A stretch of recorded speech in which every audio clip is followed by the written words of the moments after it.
the topic of this panel is existing housing. How well are we using it, and what can we do to increase the value we get from our existing stock of housing? So we're going to talk about fees, transaction costs, vacant and unoccupied residences, and other barriers to finding and buying and moving into an affordable home in a good neighborhood in an area that has good jobs. So today I'm joined by three experts on this panel. You have your bios in your handout, so I will not give lengthy introductions.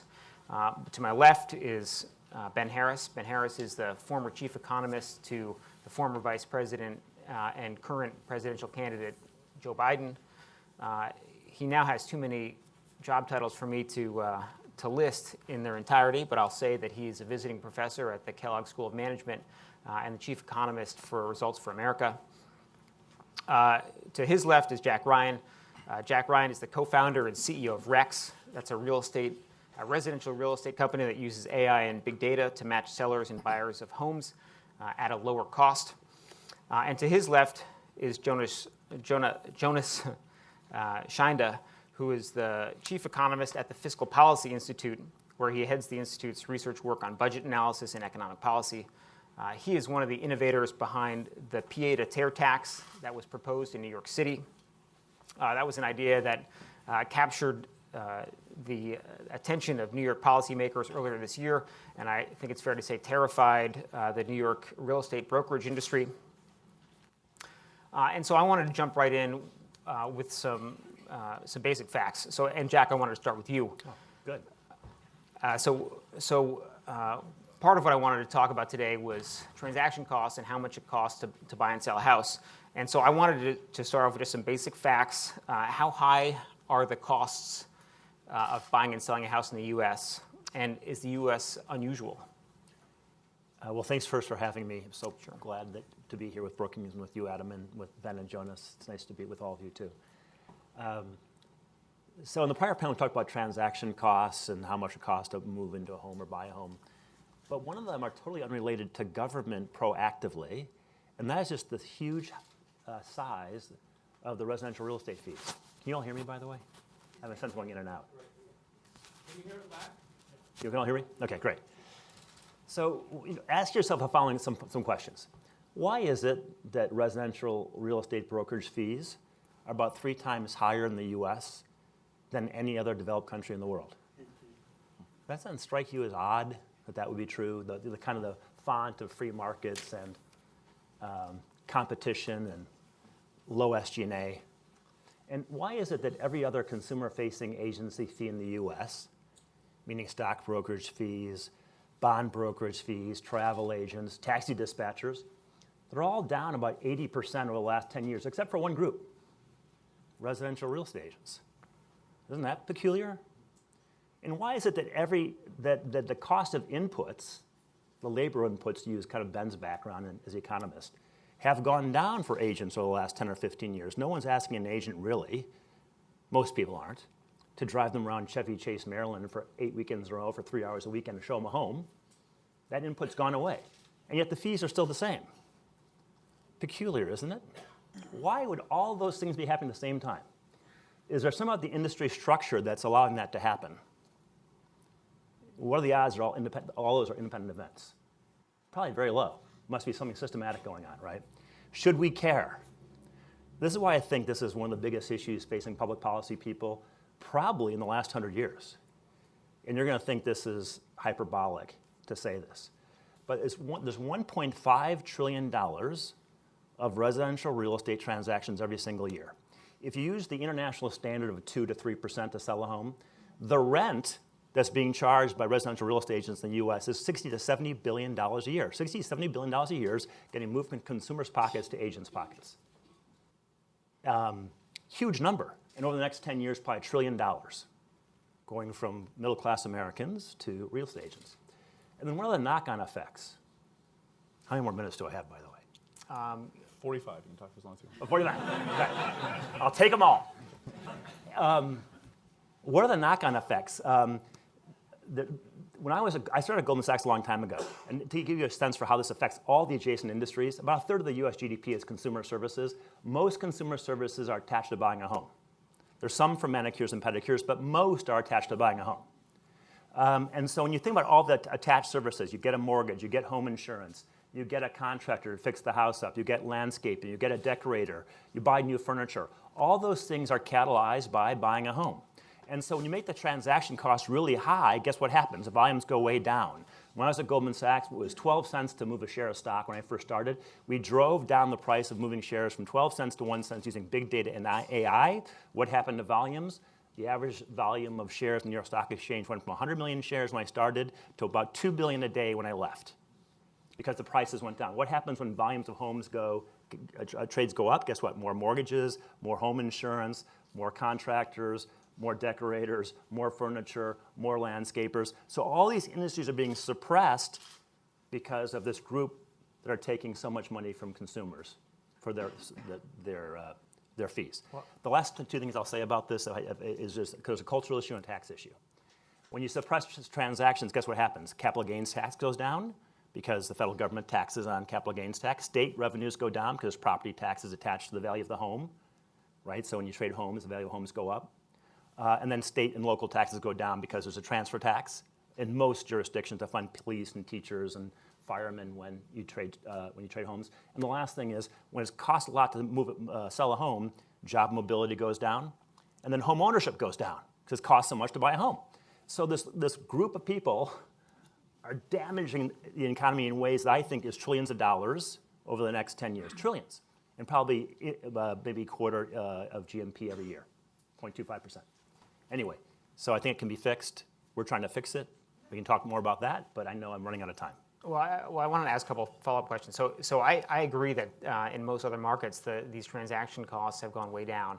I buy my plane tickets online now, and my stock trades are, as you say, extremely cheap through an online brokerage. But now there are places or there are websites like Zillow and Redfin, and why haven't those made a dent in these costs? Well, so as you know, Zillow is lead generation for agents. You go there to look for a home, and they send you to a traditional agent. And then everybody else, and this is the peculiar thing about the industry, there's the residential real estate agents who join the MLS, and there's one company that's not doing it through the MLS, and that's us. But why is everybody else doing it the exact same way? And one is the access to data. The MLS gets the data when you sell a home, they keep it, they hold it to themselves. Imagine if you could not know what the last share traded was for IBM, the last price and the last volume. You can only get it if you join the Goldman Sachs Trading Association.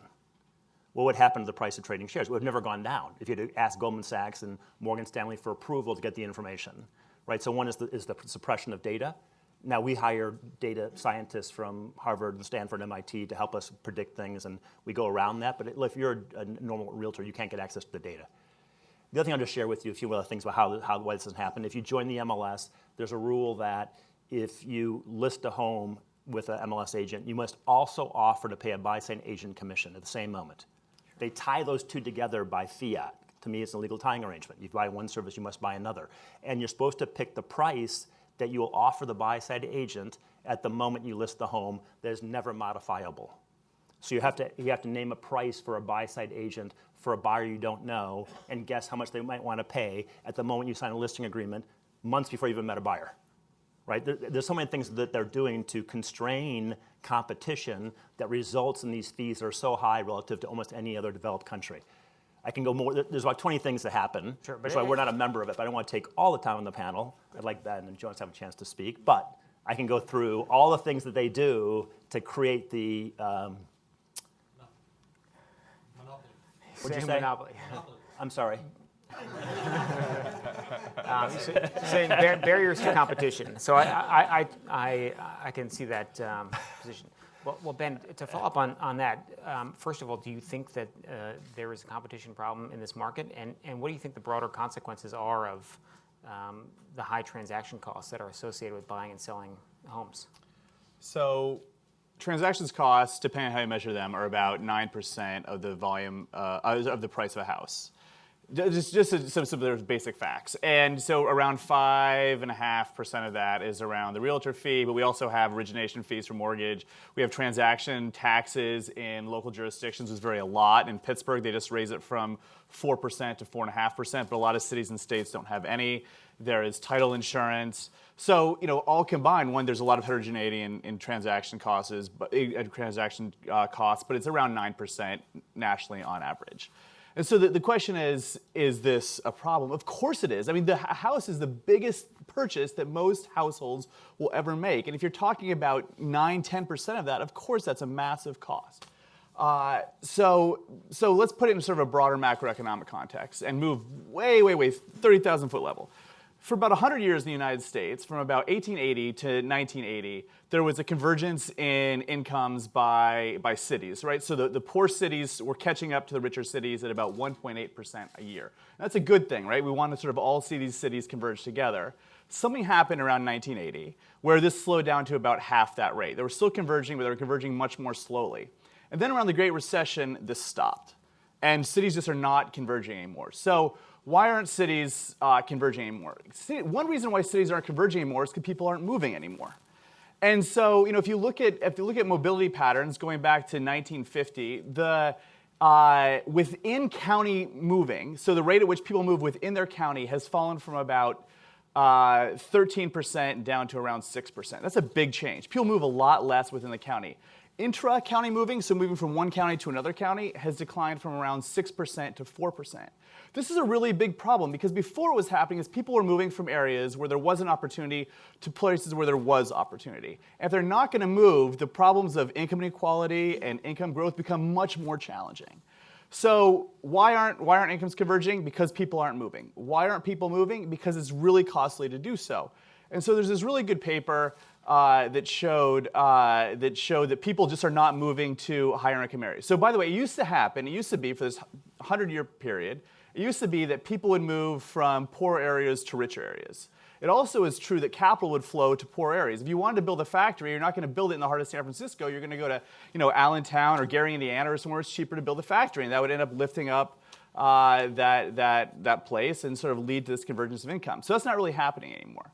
And one of the things that's going on right now is it's just too expensive to move to the high opportunity areas. You can look at janitors, for example. There's this paper, and let me just cite a few statistics that can really hammer this home. People get paid more to be a janitor in San Francisco than they do in the Deep South. You get paid more as a janitor to be in New York City than you do in rural Mississippi, even though you're doing the same work. That's just a fact. But the problem is that the housing costs in New York eat up all of your wage premia and then some. So you're asking, why are people moving from the Deep South where there isn't a great opportunity in New York City? Because it's too expensive to live there, which makes sense, but here's some numbers. So this paper showed, so in nominal terms, the wages of, so here's the other point, which is that for people who are lawyers, it makes sense to move from the Deep South to New York because your wage premium more than accounts for that bump up in housing price. But if you're a middle income worker, or particularly if you're a low income worker, it doesn't make sense, it's just too expensive. So, in nominal terms, the wages of lawyers and janitors are 45% and 32% higher in New York, respectively, in 2010. But housing costs are more in New York and the Deep South for janitors, 21% for lawyers, and 52% for janitors in New York. So after adjusting for housing prices, the premia are 37% for the lawyer who moves from the Deep South to New York and negative 6% for the janitor. So the basic point is that if a lawyer moves from the Deep South to New York, they get a 37% bump in after-housing wages. The janitor gets a 6% wage cost. It doesn't make any sense for the janitor to move from the Deep South to New York because housing is so damn expensive. And so part of it are the transactions costs we've been talking about, and part of it were just the sort of general housing costs we were talking about earlier. But the story that we're trying to tell, and I'll wrap this up, the story we're trying to tell where the United States is supposed to be this land of opportunity where people can move from poor areas to rich areas. The big barrier right there are that housing costs are just too high for them to do that. And that's one of the biggest barriers we're facing. I agree with you. It's one of the biggest economic challenges of our time. Thank you. So I wanted to explore next a slightly different barrier to affordability in these cities. And I wanted to ask Jonas a question about the debate around his pied-à-terre tax. So several cities around the world, like Vancouver, Singapore, Paris, all tax vacant properties or second homes at higher rates. DC has a tax on vacant property, for instance. You proposed a widely discussed pied-à-terre tax in New York that would have applied to high-end homes that were second residences or vacant. And before talking about the details of that proposal and the fiscal consequences, because part of it was a revenue proposal and to finance, part of it was also an effort to, especially in other places, to affect the housing market, to make sure that all the land is being used. And so I just wanted to start off with a question of how much vacant or underutilized land is there in some of these big cities, and in other cities, what has been the effect of trying to encourage more of those properties to be used for local residents? This is a good question. Well, you see, the rise of the cities that we have now is not a new development. It's been going on for a while. And the problems have been international, and they've been observed in other places. And in the United States, I think the progression is quite interesting because for a large portion of American history, it's been a very agricultural country with a lot of land, a lot of resources. A lot of people think about the United States as a country with a lot of space, a lot of living space. And then we became more industrial, and of course that made some cities more important, strategic location near the iron ore mines and so on and so forth, distributional centers like Chicago and all that.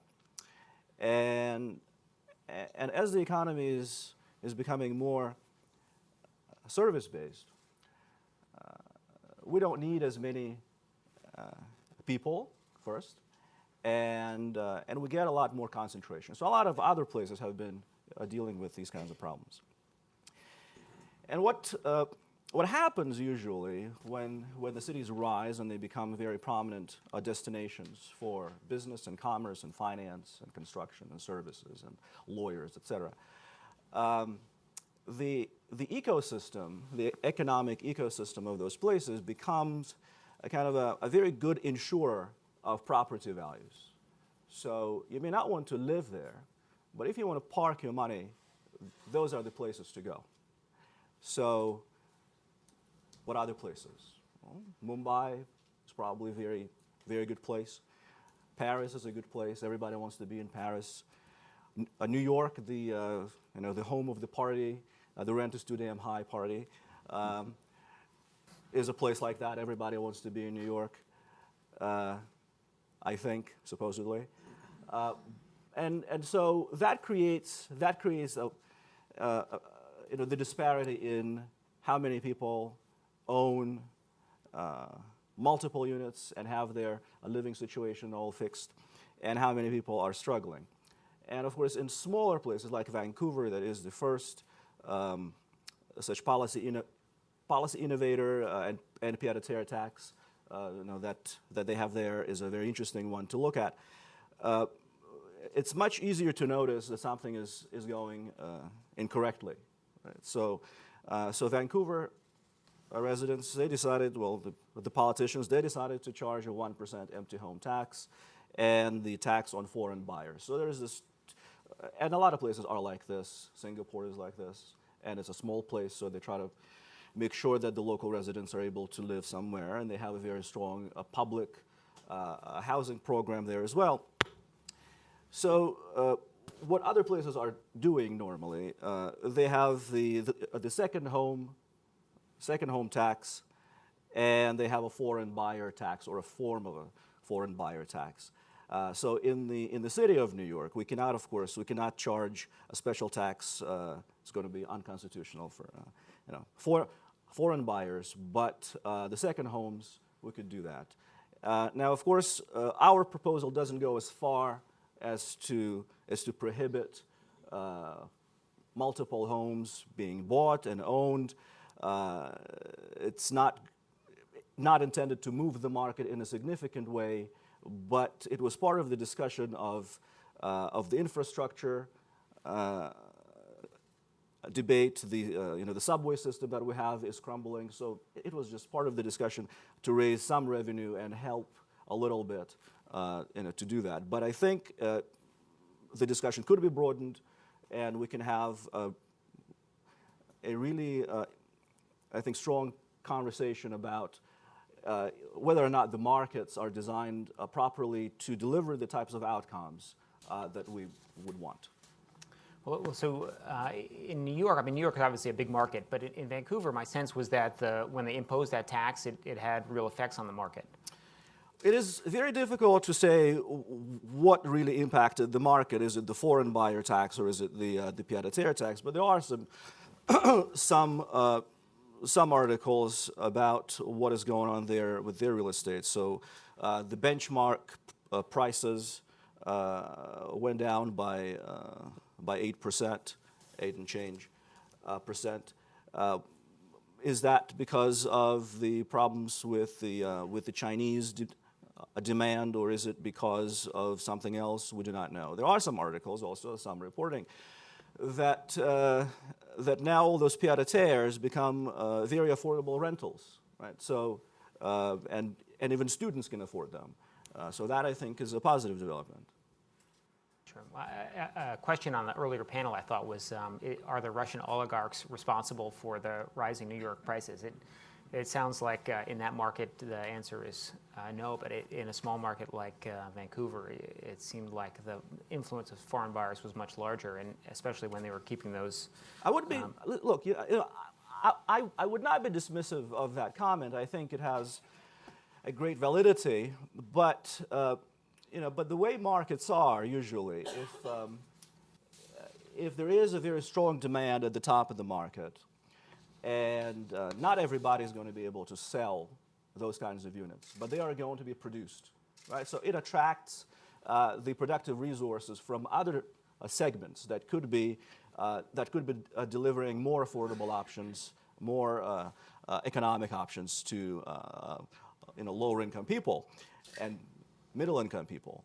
So there is a role that the foreign buyers play in New York, the oligarchs and absolutely shady characters that could buy real estate with questionable funds and not disclose where the money is coming from. Yeah, through those the Delaware LLC or something like that. In some sense, when you motivated in the paper that motivated this tax, in some ways you treat the tax treats vacant property almost as like a negative externality, something that's like a black hole in the neighborhood, and that should be in some ways taxed away. I mean, I can see it multiple ways. So on one hand, these non-resident buyers are paying property tax, and they're not necessarily using local schools, and they're not necessarily wearing and tearing the local streets. But what's the other side of that? I mean, like, what would you hope to achieve if more local residents lived in those places?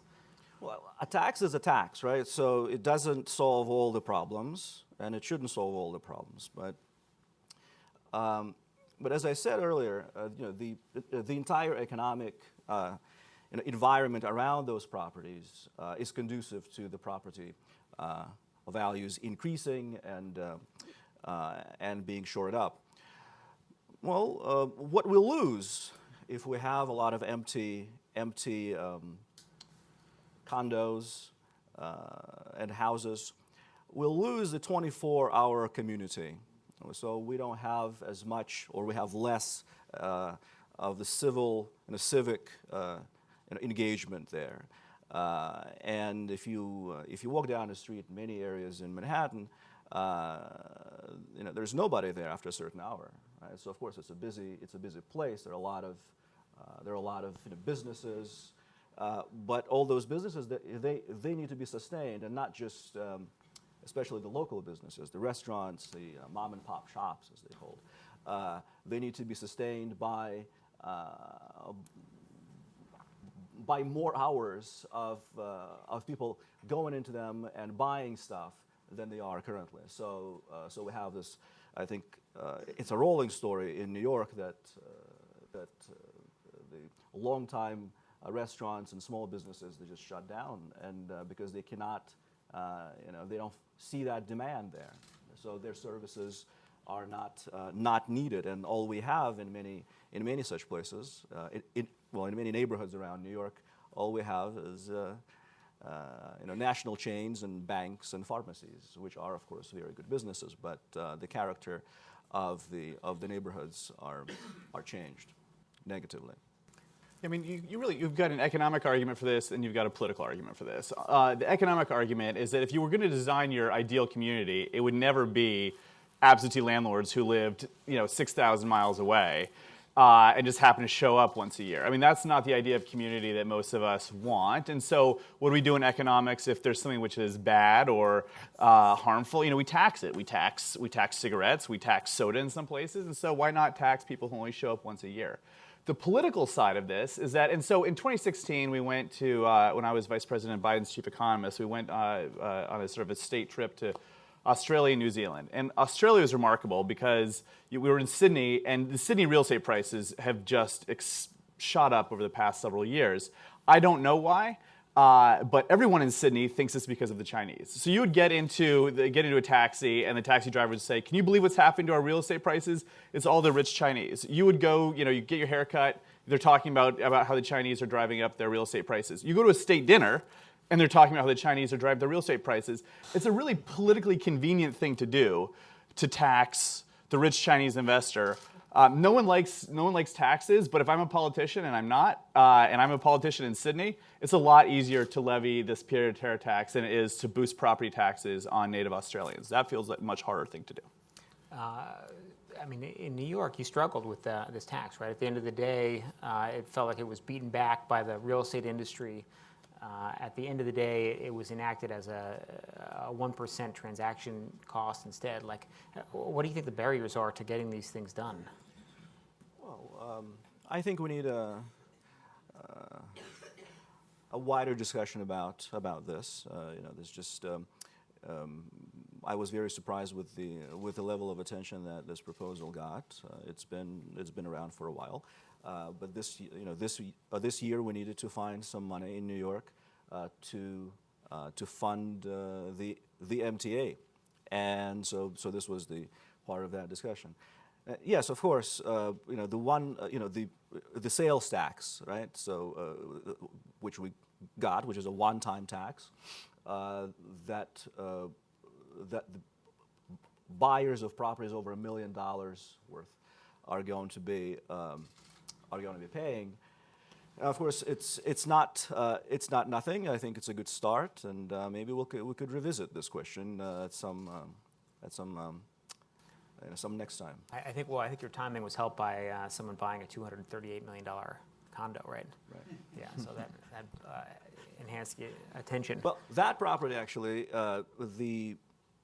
the market price, of course, is 238, but the taxable value is only several $1 million.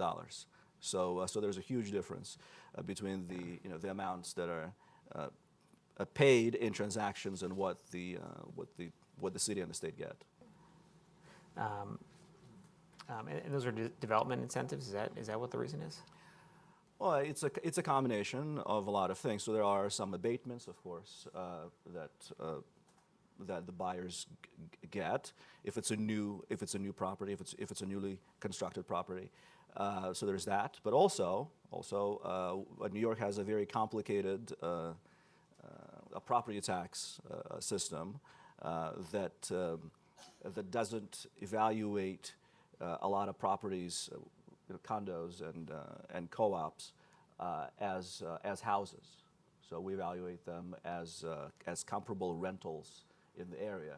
So I do not know what the 238 several-story apartment is comparable to, and how much it would rent for. But that's the system we use, and it needs to be again looked at and maybe reevaluated whether or not it's a good system to have.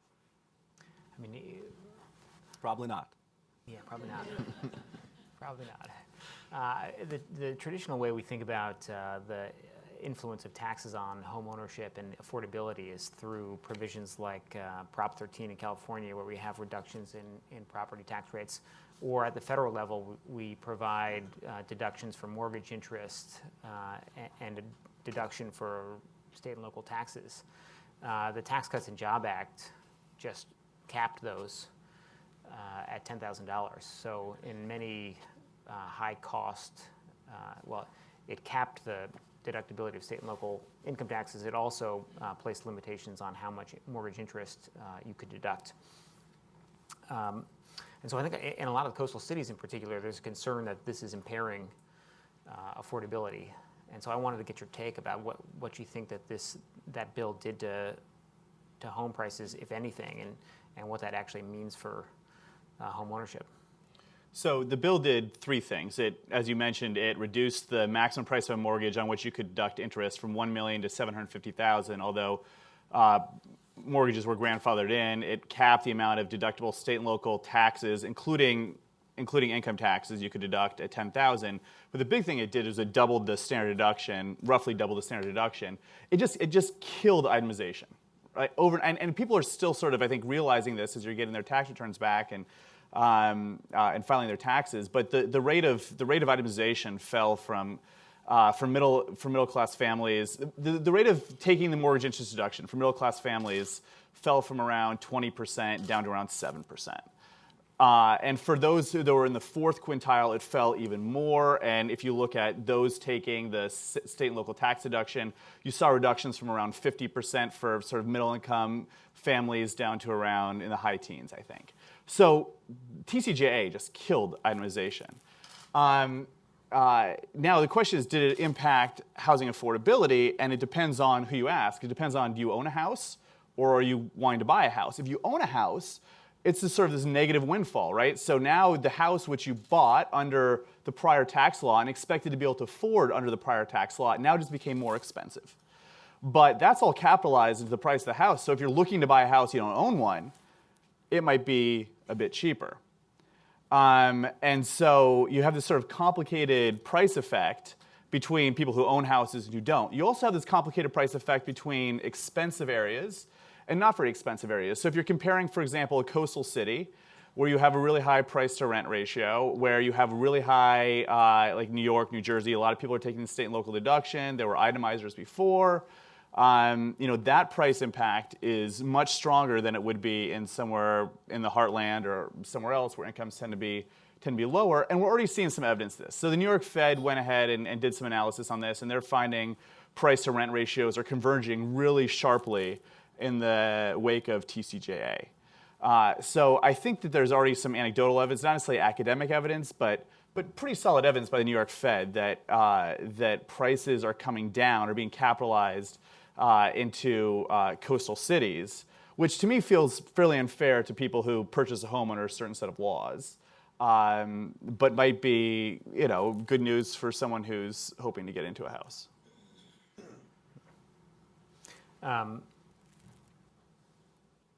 So in New York, when the pied-à-terre tax failed, they went with the transactions tax. And so I want to turn to this topic of transaction taxes or transaction fees for a second. Those seem to be like widely used sorts of taxes, and also the fees that we pay to realtors seem so high, and yet I'm wondering why this is. And I speculate that it's because people buy and sell homes so rarely that they just don't notice these fees, or that when you own homes, I've never sold a home, so I've never actually paid a broker's fee, ostensibly myself, and I've only paid this transaction tax in DC one time. Why does this sand in the gear of the market persist? Well, I'll take a crack at that. One is the point you're making. People buy or sell home once every 7 to 10 years on average. And it's pretty complicated. And so they don't spend a lot of time thinking about it for 7 or 8 years. All of a sudden, all at once, you have to think about buying a home, a broker's fee, a mortgage rate, insurance, title, escrow, and it's almost like it's too much to handle. And you need to move into a house by a certain time, so you just kind of pay the man, to use the phrase, right? You just get it over with. And all those people along the way you're dealing with are unsalaried, totally commissioned people. You're the mark, They know that you need to buy a home within 2 months. They know that you don't do this once every 7 years. They know everything, and they're totally commission driven. So it's a very bad asymmetric knowledge battle going on there. And the other thing that I'm surprised the FTC lets people get away with is what economists call lying prices. They let people say that, hey, list your home for 2%, even though the total, no one cares to list a home. They want to sell their home, right? What good is it to list your home? It doesn't do anything for you. And to sell your home is actually 5 or 6%, because you got to pay this forced broker's fee of 3%. But they don't allow car dealers to say, come on, get into a minivan on my lot for $20,000. You can't drive it off for less than $40,000, but come in and sit in the lot. The engine and the steering wheel are separate, right? The FTC stopped that a long time ago. They said no more listing the half price for the car, all in, drive off a lot. You got to put it on the ad, right? Same with consumer electronics. No longer say TV is available for $100. Come get it. You get there and there's no TV for $100, and they want to sell you a $500 one. But you see all the time, list your home for 2%, not telling you the other half of the transaction is when you want to sell it, there's a 3% fee or bigger to the buyer, right? Buyer side agent, right? And the other thing I'd just like to highlight one more time is because of this kind of economist version of what's called lying prices, is I think it's one of the reasons why there's the residential MLS industry, all of them, kind of the big blob, and then there's us by ourselves. Why are their fees all the same, process all the same, speed all the same, transparency, all the lack of the same, and there's one company doing it totally differently? By the way, it's called Rex. We're moving to Washington, D.C. this week. Just want you to know. But why would that be true? So anyway, I think a lot of it has to do with transparency of information, because consumers only get themselves involved in this every 7 years, and they don't know a lot, and all the information is being husbanded by those who do this every day for a living, who are totally commission-driven people. Not that they're bad people, but the incentives are totally different. The focus, the attention, the knowledge asymmetry is dramatic for the people buying and selling a home. Well, I mean, in a lot of those markets where the buyers don't have a lot of information and are in some ways victims of those with better information, we have a government regulator or a policy that we implement. And why is there not something like that? Or I guess, first of all, is there a role for that here? And what role would that be? And what are the barriers to that? Well, from my point of view, from a governmental point of view, just like the SEC does with stocks and bonds, is you got to disclose the price at which something's sold within some quick period of time. If you could keep that all information to yourself and not share with anybody else who's in the public, the fees would never drop for any of the stocks, bonds, travel agents, anything. So just put the information out there. And once the information gets out there, consumers have proven not to be really smart. Once they have the information, the data about stocks, bonds, taxi dispatchers, travel agents, they'll make the right determination. They know the other homes have traded in the market. They know what price they sold at, and the prices the transaction costs will come down really quickly. Now, I know this is more about just the real estate transaction cost, but just think about this as like a 4 or 5% tax per transaction relative to the international marketplace. And then there's the state taxes and the property tax and the pied-à-terre tax. But all these, add up. But the pied-à-terre tax, which is getting a lot of attention, is 1%, right? Is that what it is? 1%. The amount that's being paid to U.S. brokers versus the international standard is probably 3 to 4%. Right? We should have 4 times the attention that you've gotten, but it hasn't yet. I mean, so those are two really different questions that you posed at the beginning. And let me just sort of piggyback on what Jack was saying. One is, so why do we have transactions taxes when you buy and sell home? I mean, we tax a lot of things we think are good. We tax wages, we tax investment. Those are all good things. But the money has to come from somewhere. And maybe states and localities are doing it because they want to diversify. And as I said at the beginning, there are a lot of cities that don't have these transactions taxes. But also it's a salience issue. So we know from other studies, for example, when we used to have to sort of reach into our glove box when we went through a toll when we're driving and take out the 6 quarters and throw it in, then we shifted to these little white boxes that you put on the front of your car. You don't really think about it. You just drive through. You knew that people sort of the perception around those taxes changed. It was easier to pay it. You didn't think about it each time. You got an automatic payment on your credit card. And from Amy Finkelstein and others, we know that that people became less sensitive to the taxation. We became less salient. And as Jack said, with transaction taxes, maybe you're going to pay it once every 7 or 8 years. You're going to get it along with a million other fees on your was formerly the HUD one, and you just don't think about it. The question is, so why do we have these persistently high realtor fees, and there is some decent evidence that there's lack of competition in the real estate market. So there's a couple of reasons why. So one, Panel Jarwick, who's this economist at Cornell, looked at the impact of people or realtors when they drop their fees, right? So all else equal, if you can sell a home for 5.7% instead of 6%, you should go with that. But the problem is one of steering. So when you had discount buyer's fees, you saw that they were being steered away. Discount buyer's fees, right? They're being steered away from those homes. And the volume went down, the likelihood of selling the home went down, and the amount of time that you would sell the house went up. So there's this sort of natural disincentive towards offering a lower cost, which is that the realtor would be steered away from the home. And they looked at 650,000 transactions. This was nationwide. And they found pretty systematic steering going on. And what's happening too, another sort of indication there might be anti-competition in the realtor market is that there's bunching around certain prices. So it's very common to have the buyer's fee be 2.5%.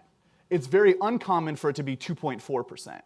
Right? And so when you start to see bunching around prices, that's sort of suggestive of anti-competition. And that could be what's going on here. A third thing which is happening is at the state level, there's some state laws which definitely inhibit competition. So in many states, you cannot get a kickback from your realtor. Right? So if your realtor says, if you're a buyer and you say, look, you're going to get 3%, how about you give me 1%? That's illegal in some states, which is crazy. Why is that illegal? In other states, you can't have a la carte pricing. So in some states, you can't say, look, I don't want the full package when I buy and sell home. I only want part of it. That's illegal in some states. There's no economic justification for that. So your initial question was a great one, but it really depends on if we're talking about transactions taxes or if we're talking about realtor fees. The forces driving those up are incredibly different. Fair. You know what's just fascinating about this, though, and this is what we learned when I was trading for Goldman, and now we do it for homes, is on the steering issue, is if you're marketing to an agent, the agent's allowed to steer because they control the information. But when you took out the New York Stock Exchange floor broker and did high-frequency trading or sale, you went to the consumer directly and said, do you want to buy 1 million shares of IBM at 72.25, yes or no, and what price would you want to buy it? And the computer stores it. If you go directly to the consumer, go around the agent, directly to the seller, which we do with big data and AI, you can find the buyers and say, this home is available, would you like to buy it or not? Whatever answer they give you, no answer, yes I do, no I don't, the computer gets smarter and smarter, this is called reinforced learning, and realizes who are the better buyers for this home based on the feedback they got from the first deployment of the information. I think as we move to the big data AI world of marketing homes, the steering problem is going to go away because even if an agent were to get in the middle somehow and tell a buyer, do you really want to buy that home? I think there's a nuclear waste dump next door, because they're not going to get the fee they want. They don't know we dropped a cookie on the person who came to see the home, and an ad's flying around saying open house, next week, or there's a map of the property next door so they can't see there's no nuclear waste dump next door. Or if the agent said the home's not for sale, why is there a ad following around saying the open house tomorrow? So the big data AI, which we're a big data AI company, we can predict the seller, predict the buyer, and then the last mile of the transaction humans still have to do. But I think technology solves some of the steering problem, but some of it still is this agency problem where the buyer's agent's being paid by the seller. You don't have steering going on if the buyer's agent's paid by the buyer. You only have a steering problem if the buyer's agent is paid by the seller. By the way, in what sense is someone a buyer's agent when they're paid by the seller? Right? You never allow in a court of law that the defendant's attorney is paid by the plaintiff's attorney. Right? That would never work. Yeah. But this is the forced linkage when you say if you sell a home, seller, you must pay a fee to a buyer's agent allows the steering to occur. And so once you break that, the steering would go away. But in the meantime, I think we're a big data AI company. We can predict the buyer and then avoid the steering. We're not using the agent to find the buyer. And that's what Panel says. It's the bundling is the fundamental problem. Yeah, the bundling is the problem. It's a fundamental problem. That's her point of view. And there is regulatory attention being paid to this. So the FTC just had a public meeting. They invited comments on this issue. It was an issue 10 years ago. They're revisiting it. So there is some federal regulatory attention being paid to this issue. And do you think they're going to make progress? I mean, you think I guess first of all, is it the FTC's job or is it DOJ's job? Like, if this really is, as he says, a monopoly that's being perpetuated illegally or through some sort of collusion, like what do these regulators do? So I would never want to get in the middle of the FTC DOJ jurisdiction discussion. So I'm going to Fair. punt on that one. Okay. But you think that there's an I opportunity? think the advertising issue, can you say I'll list your home for 2% or something when you really know the cost is 5 or 6%? That seems to be an FTC issue. I could be wrong about false advertising. On the who is responsible for breaking the forced tying arrangement, when you list a home, you must also pay for some buyer's agent, whether a buyer needs them or not. You have to set the price for that buyer's agent at the moment you list your home, not knowing if the buyer needs an agent or not. So you're always told it must be 3%. We don't want to scare anybody away. Right? I think that probably is, I don't know, it might be an FTC, DOJ issue, but certainly falls into, in my view, a Sherman Act problem when you have forced tying of services. I'd like to ask the audience if they have any questions for this group. You, sir.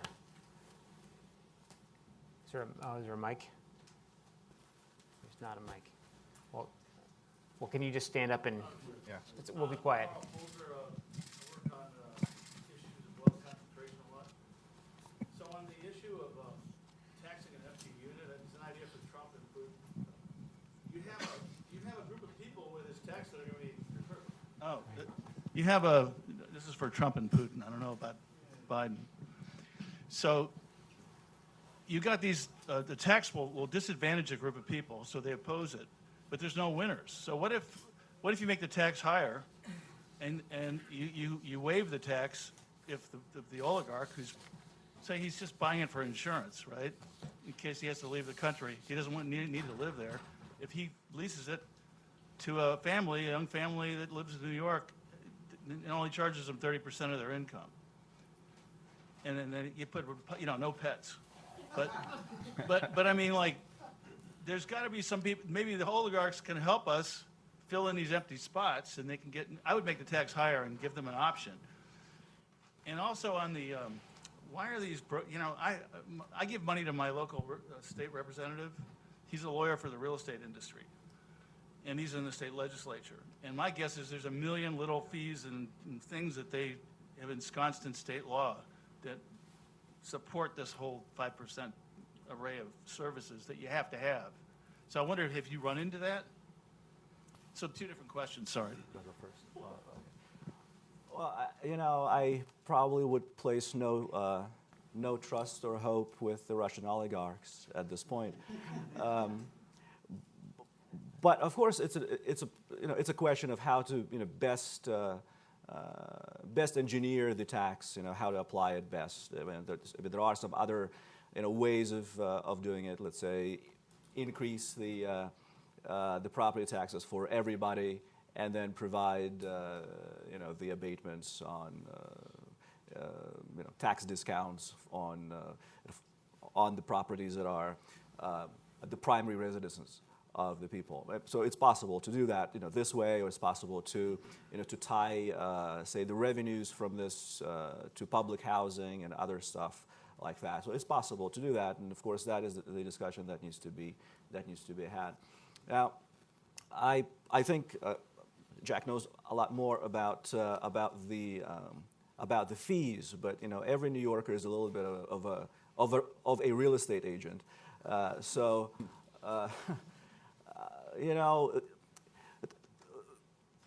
real estate is not stocks, right? Because they're not uniform. So there's a lot of physicality there, a lot of variables.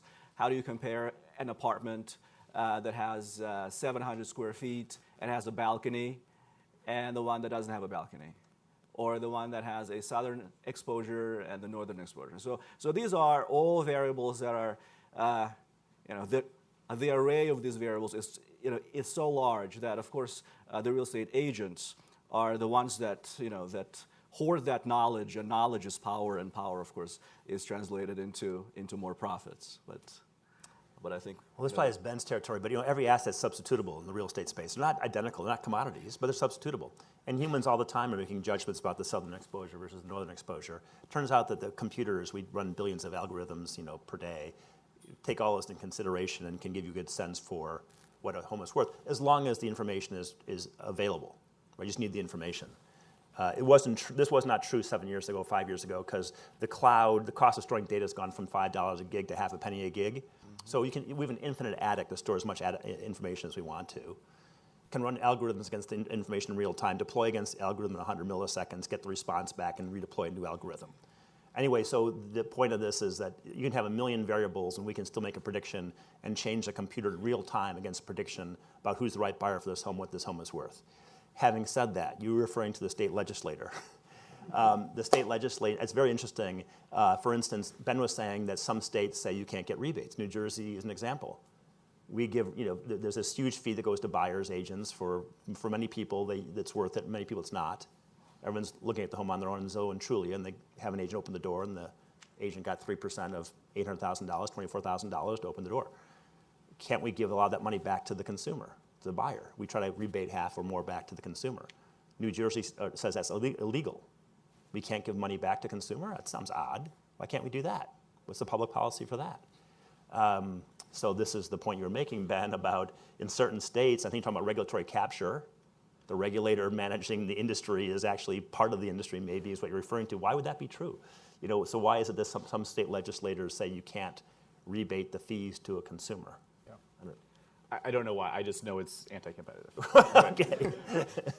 I think New Jersey was also the state where you couldn't buy a Tesla because you had to buy all your cars through a dealership. So they like their middlemen a lot there. There was another question. Yes, right there. Hello, my name is Maria Contas. I'm 29 years Realtor. Yay. So I want to defend myself. For 25 years, I had my own firm in Athens, Greece. I know the European real estate market very, very well. And now I'm working with Sotheby's here in DC. Yay. So I would like to say that the reason we have realtors is the same reason that you have lawyers, meaning that you cannot imagine. I have seen the smartest people in the luxury market that I work for say the dumbest things when they are emotionally involved and they want a specific home. And the same stands for the sellers. So the reason that agents are here and we are charging a fee, which actually we charge the fee, we might show 100 homes to 1,000 people, and we are getting paid only for the deals that we close, is that because we can eliminate the emotional factor out of the buyers and the sellers. And what I want to say is that the fees here in the US are not as high as they are in Europe. In Europe, they are divided between the seller and the buyer. They can be even higher.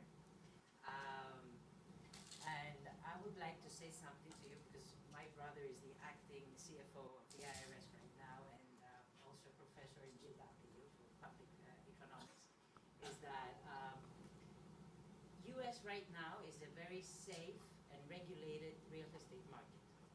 All these wealthy people, which is my market that I work right now, from Europe, from Russia and all these countries, they are going to come here, and they are coming here. So what you're going to do with taxation is a different thing. Find ways to tax them, because of course they haven't paid taxes all these years in order to come here and buy real estate, but it's a fact. And the more unstable the European market is, all these clients are going to come here. Thank you very So much. I'm really glad you made that statement, which wasn't a question, but it was important because you raised the question of.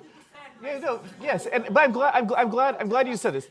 So, from my perspective, realtors provide a service and should be compensated for that service.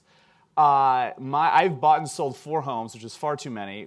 And I had a realtor each time. She's Ivy League educated. She went to Brown. She's incredibly smart, and she's saved me some. She went to Brown. She went from some really bad decisions. The problem is not that realtors are compensated for providing the service. They should be.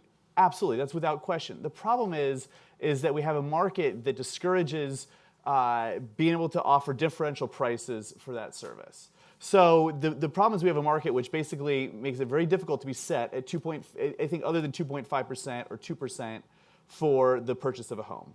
And if we had a market that said plumbers are all paid $20 or $200 for a certain service, and we didn't allow the market to work the way it's supposed to and have differential prices for the plumber, if I couldn't compete on services for my plumber, that's the real problem. It's not that we have plumbers in the first place, because of course we need plumbers. The problem is we can't compete over those prices for services. And there are certain institutional barriers in the realty market which make me concerned that we can't compete over those prices.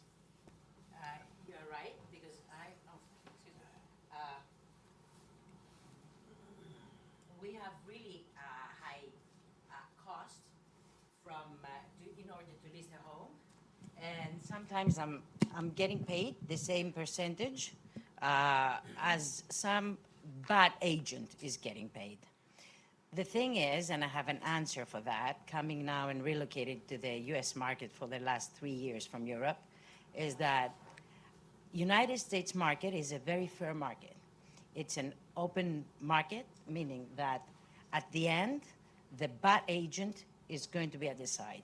He's not going to have work, and I think that if you work hard in the United States, you are getting compensated and you're getting what you deserve. So I think that's the answer. And I thought about that many times, as I told you, because I relocated recently. Why me or somebody else? And you have thousands of agents here, especially in the DC market. In Europe, there are much less agents, but this is the answer.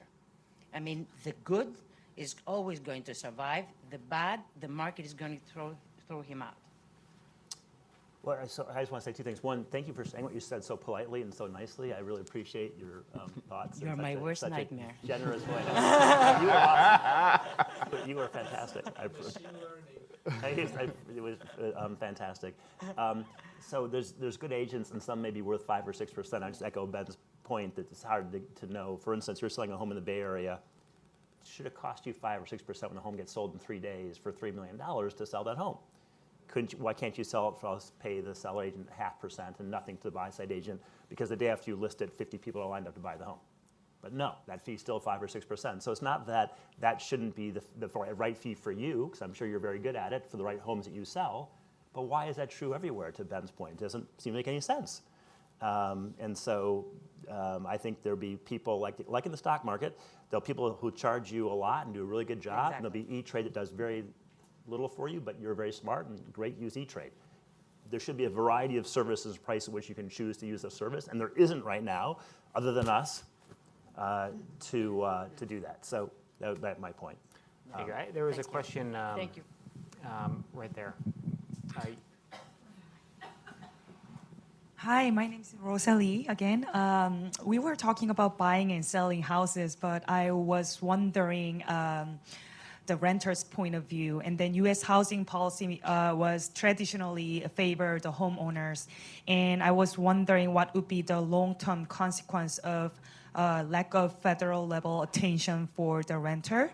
And each of you, I want to hear about your personal thoughts in terms of the future of middle class initiative. How does that affect to the economic mobility? Because, for example, if you're paying 1/3 of your income into your housing cost, and you have to eat, you have to transport, the transportation costs, and there's not enough money to save or for the future. So. So I think this is a terrific question. It's a tough one. If you lined up 100 economists, this is just a guess, this is zero empirical evidence, and said, should we subsidize homeownership? My guess is maybe 20 out of those 100 would say yes. I happen to think there's value in homeownership, social value in homeownership. People are more actively engaged. They're better citizens when they're homeowners. I think homeownership is worth subsidizing. But then you get the very valid point which you brought up, which is, look, for some people, housing costs, this was earlier in this program, housing costs can approach 50% of your income. That leaves very little left over for things like college, food, all the other fees. And shouldn't we be subsidizing those people as well? And that's a perfectly valid point. But then if you're both subsidizing renting and you're subsidizing homeownership, what are you trying to achieve, right? So why don't you just... this is a really tough. You're the only person that was funny, but when it comes to one of the things you can do with the cost of renting is on the wage side, which is try to look for subsidies not subsidies, but for strategies for boosting wages, so that even though the rents might not come down, people have more income, so they have more money left over for other things. Now, this is I'm not talking about sort of subsidizing low income and making affordable housing. That's obviously has merit. I'm talking about sort of general credits for rent. And I guess my only point here is I think it's tough to subsidize both rent for everyone and homeownership for everyone because you end up back at the same spot. Go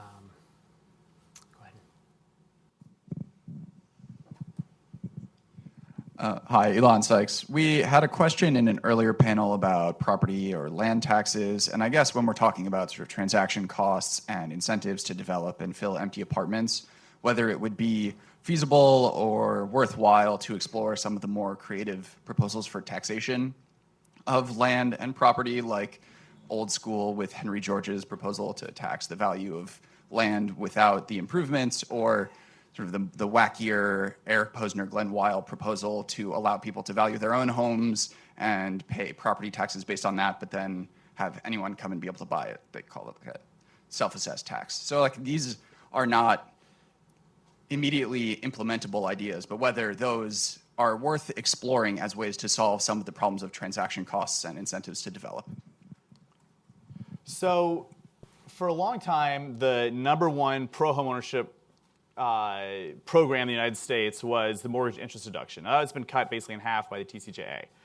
The mortgage interest deduction was not a conscious strategy to subsidize homeownership. When the federal income tax was implemented in 1913, we allowed all types of deductions for interest. And over time, that meant things like credit card interest and other types of consumer interest, and we started paring that back. And then all of a sudden, all we have is deductions for mortgage interest, and then we start calling it a homeownership subsidy. It doesn't make any sense from the get-go, right? So you would never, the mortgage interest deduction subsidizes mortgage debt. It doesn't subsidize homeownership.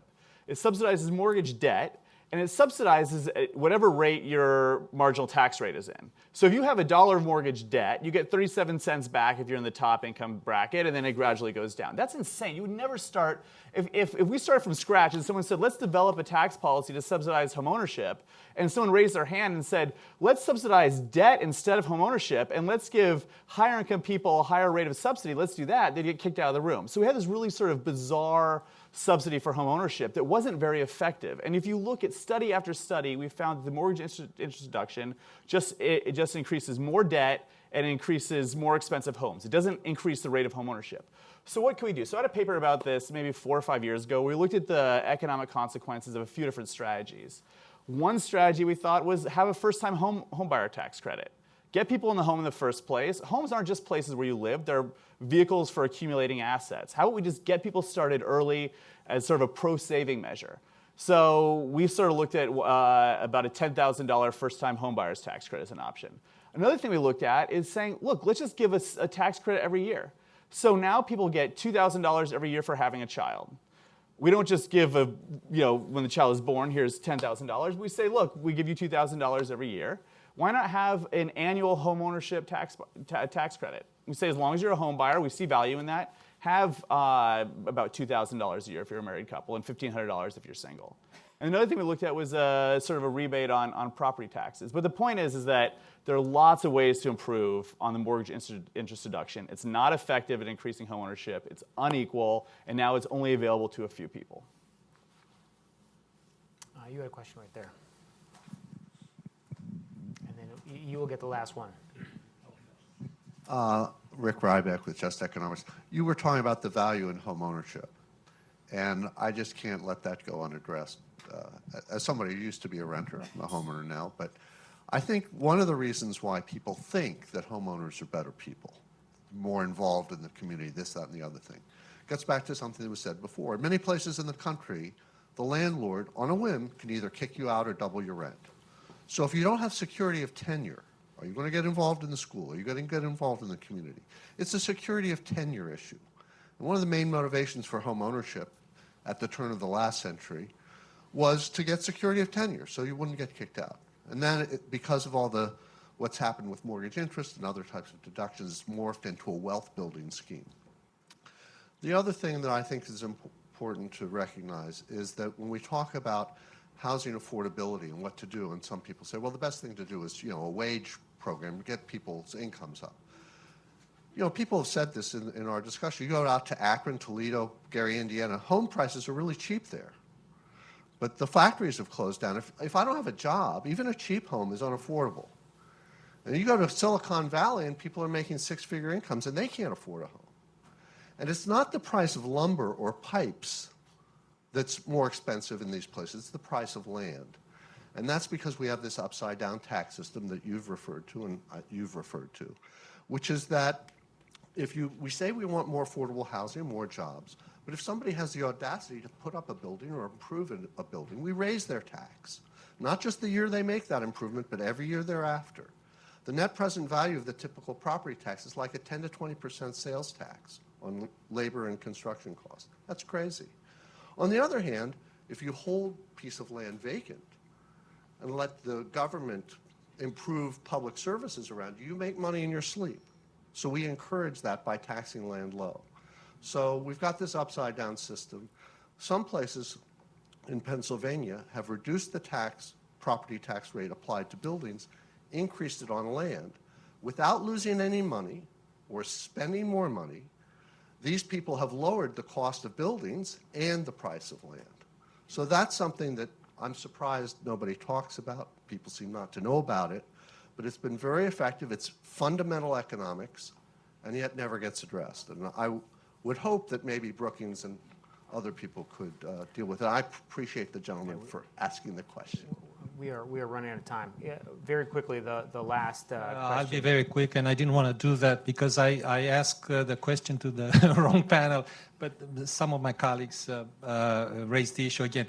How about taxing, increasing the property tax in order to achieve a lot of things, like densifying, house affordability, urban mobility, commuting, building schools, etc., and also taxing the land more heavily.